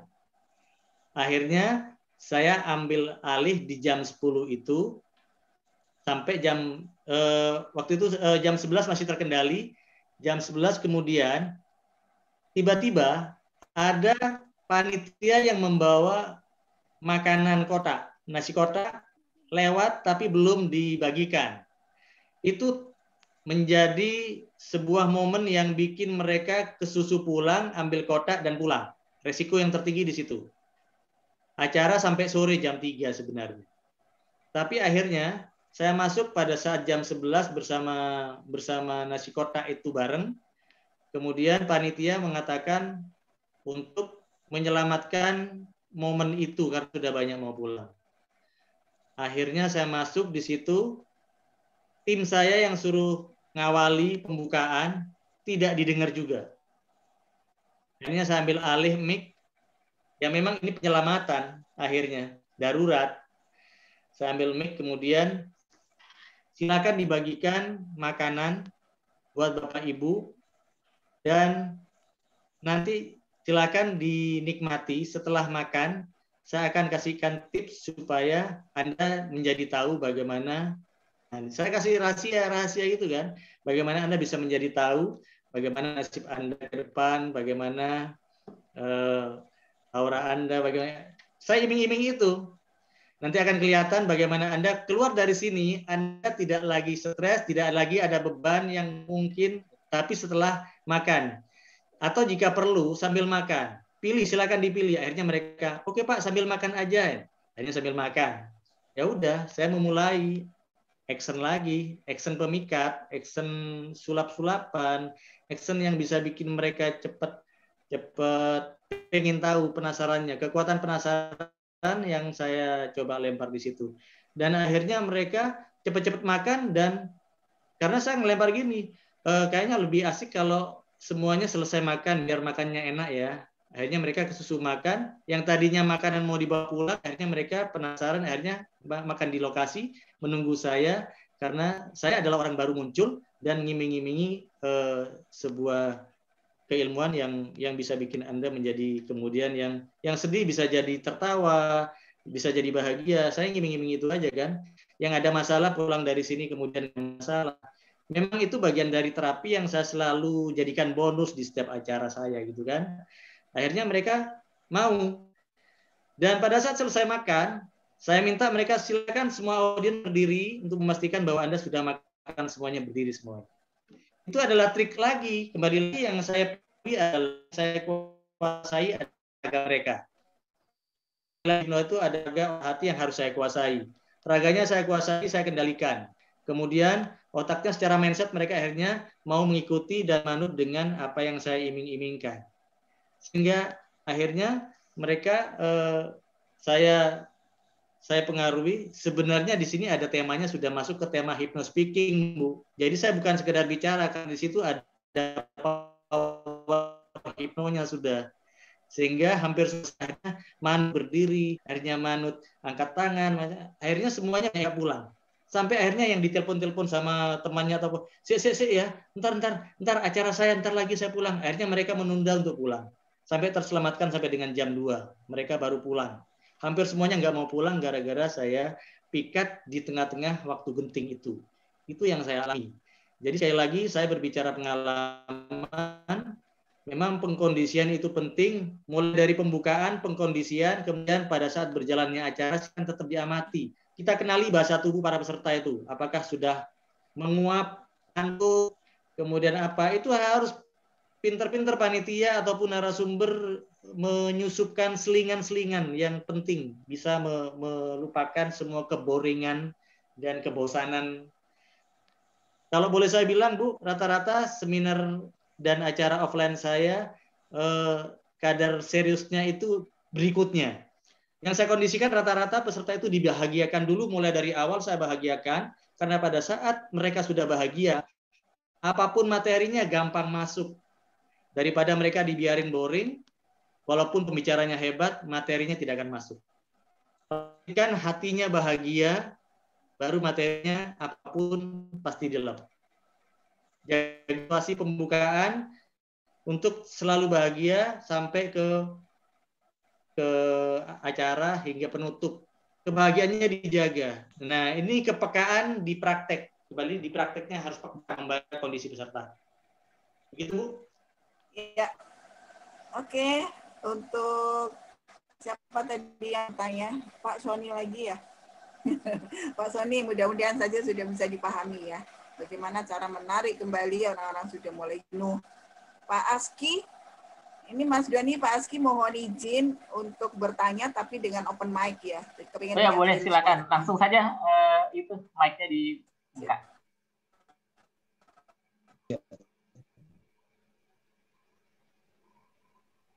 Ya. Sudah. Terima kasih, moderator. Assalamualaikum warahmatullahi wabarakatuh. Selamat pagi. Saya manggil Om Tante aja ya. Karena saya pemalu, saya nggak ngeliatin kamera. Kebetulan saya juniornya Mas Sony juga nih sama Pak Founder. Dulu saya ikut ya bantu-bantu lah waktu di tahun pertama untuk launchingnya ya. Mungkin Mas Sony senyum-senyum aja itu. Baik, menarik Master RD bisa dibilang ya, karena banyak tips and trick. Yang jelas memang segala teori mungkin saya pribadi sudah mengalami terkait masalah kekuatan kata-kata, kekuatan intonasi, kekuatan gestur. Tadi menarik terakhir yang Master RD sampaikan, kita harus bahagiakan dulu audiens kita. Nah, tadi kan kondisinya kita sudah siap semua ya Pak. Bahkan tadi juga diceritakan kita harus sering-sering latihan atau istilahnya pakai law of repetition ya, latihan.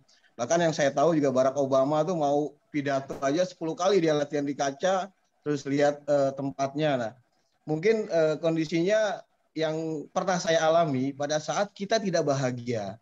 Nah, padahal di posisi kita menyampaikan materi atau paparan.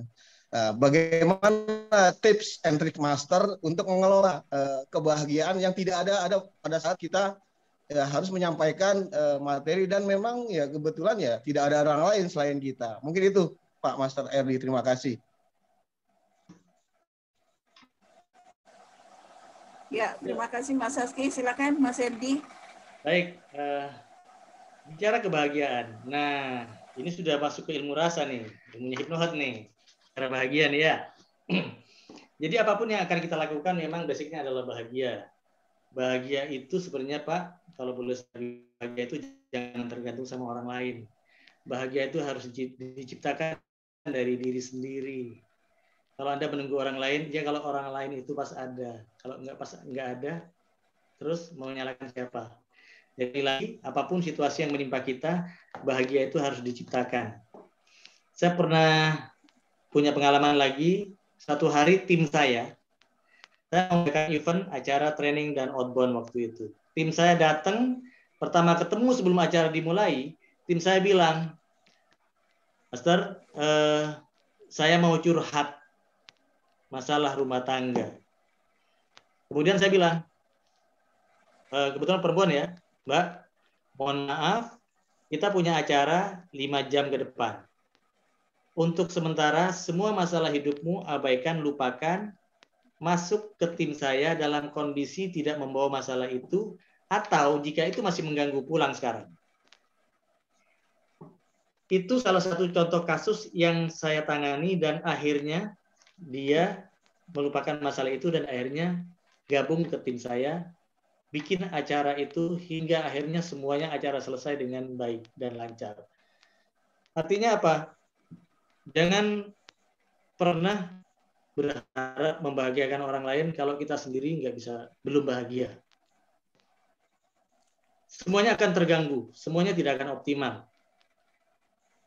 Hari ini saya bicara dalam kondisi sebelum dimulai, saya harus mengkondisikan diri saya sendiri, nggak ada beban yang saya pikirkan. Masalah hidup itu biasa. Cuman, itu tadi, pengkondisian harus diciptakan dari diri sendiri. Secara raga, otak, raga saya tadi sebelum mulai, mungkin Mbak Erni sama Pak Yudi jadi saksi, Pak, saya izin makan dulu. Karena raga saya harus bahagia, negatif. Saya akan berpikir positif, apalagi saya akan bertemu dengan saudara-saudara, sahabat suara yang ini adalah guru-guru saya semuanya. Saya belajar dari di Konus juga. Beliau sampai sekarang konsisten juga bahwa orang yang ditemui itu adalah guru kita. Nah, hari ini saya banyak ketemu guru-guru di sini. Nah, itu tujuannya apa? Itu adalah bagian dari membahagiakan diri kita sendiri tanpa harus tergantung sama orang lain. Saya harus mengkondisikan sebelum memulai apapun itu, saya harus diakui oleh raga otak saya bahwa saya hari ini sehat, otak saya positif, dan hati saya senang bahagia tanpa beban apapun. Bahagia itu penting dan harus diciptakan sendiri. Kalau menunggu unsur luar, mungkin ada, tapi tidak setangguh yang kita ciptakan sendiri. Kebahagiaan itu harus disengaja.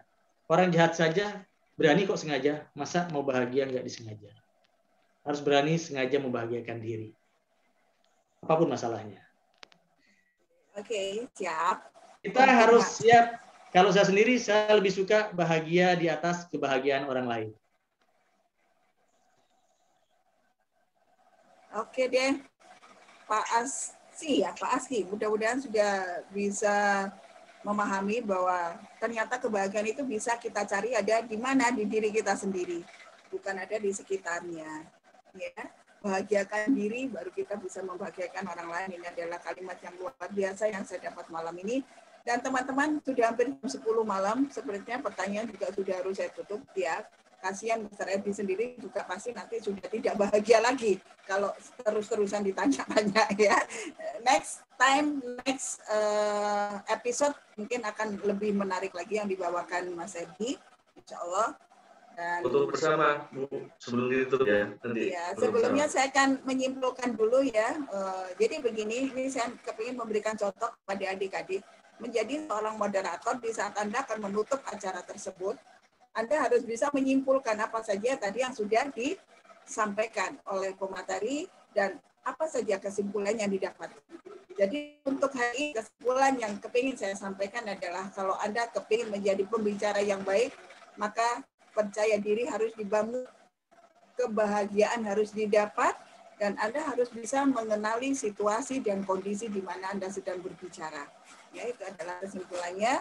Semoga ini bisa menjadi sesuatu yang menarik, sesuatu yang bermanfaat, sehingga selepas menutup Zoom ini, teman-teman semua di sini sudah bisa menjadi pembicara yang baik.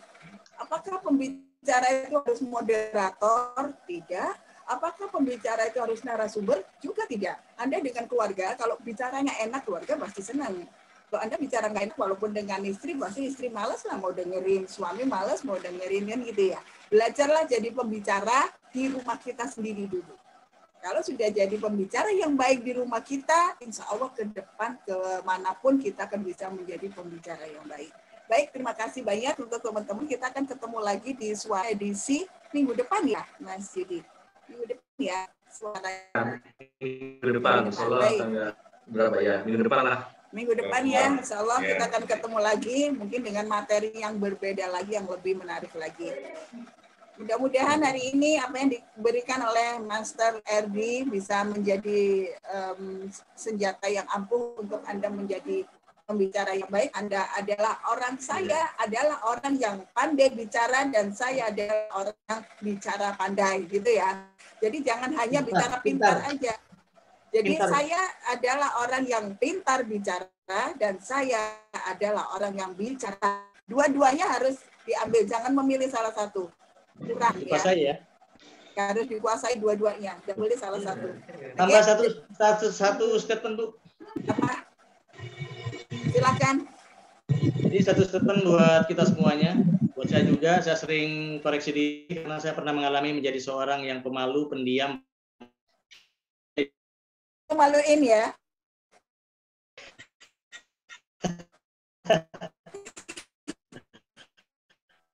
Jadi rewel sudah, akhirnya berpikir jadi sales, dari tidak bisa bicara dipaksa bicara, ya, jadi marketing, barang, setelah barang kemudian jual jasa, setelah jual jasa jual jika. Jual jika Bu. Jual jika. Jadi menjual jika itu adalah rata-rata teman-teman yang di dunia asuransi. Menjual jika itu ya. Jadi mau tidak mau bicara. Menjual jika meninggal, jika kecelakaan, dan lain-lain. Itu yang dijual menjual jika. Dan yang terakhir, saya kemudian berpikir gimana saya bicara, bukan barang, nilai, sebuah nilai ilmu maupun nilai jual. Sehingga masuklah ke dunia cuap-cuap kayak gini, yang pada akhirnya, oh ternyata bisa ya, bisa punya nilai jual selama itu bermanfaat dan baik. Sehingga akhirnya kesimpulan statement saya terakhir adalah saya belajar dari orang-orang bijak, bahwa orang bijak mengatakan, orang bijak itu tahu kapan dia diam dan kapan dia harus bicara. Itu saja, Bu. Baik, terima kasih. Kita harus bisa memanage waktu, kapan kita diam, kapan kita bicara. Betul sekali. Diam terus bagus, bicara terus juga bawel ya. Baik teman-teman, terima kasih banyak atas kehadirannya di Zoom malam ini. Mudah-mudahan cukup berarti, mudah-mudahan juga teman-teman jadi bisa merindukan kami kembali untuk ada di antara teman-teman. Terima kasih, selalu sehat. Assalamualaikum warahmatullahi wabarakatuh. Foto yang bahagia ya. Dulu videonya berarti. Iya, dinyalain. Fotonya harus bahagia. Iya, bahagia. Silakan dinyalakan. Angkat tangannya ke atas karena kita bahagia.